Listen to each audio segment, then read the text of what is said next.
We're stronger together. We're more powerful together. So they gathered to David. Now notice what their condition is. Some people want a church full of people that are never distressed, never in debt, and never discontented. Think about it. If all of us were people that never had distress, what a party it would be.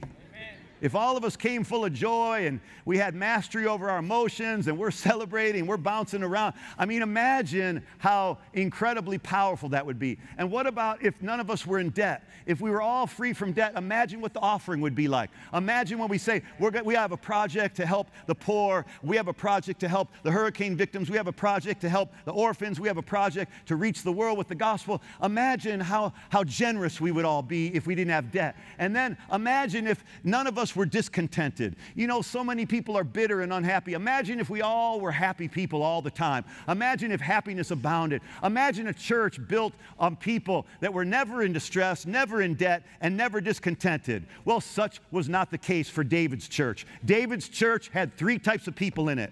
David's gathering had three types of people in it. They were people that were all of them. Everyone was in distress. Every one of them was in debt. And every one of them was in discontentment.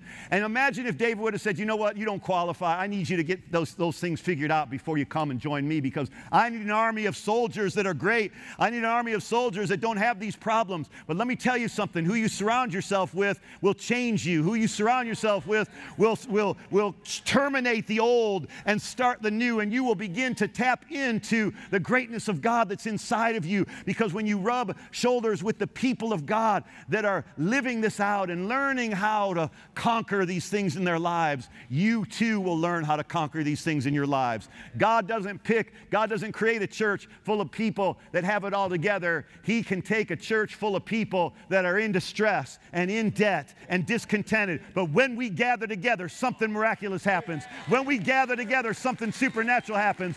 When we rally around our Savior Jesus, when we rally around the one we worship, when we rally around the one who's brought us out of the darkness and out of the pit into his glorious light and into putting our feet on our footsteps firm, and gives us song to sing in our heart and gives us a reason to live and a purpose to celebrate and shows us how much he loves us and shows us we have a purpose for our lives. Let me tell you something. That's what will be the antidote to distress, the antidote to debt, the antidote to discontentment. Why would God want to show his power to people that didn't need it? He shows his power. He shows his miraculous ability to anyone that will gather and say, you know what? I admit it, I'm in debt. I admit it, I'm distressed. I admit it, I'm in discontentment. I admit it, I'm bitter. I'd rather you just be willing to admit that you're bitter rather than it seeping out all the time.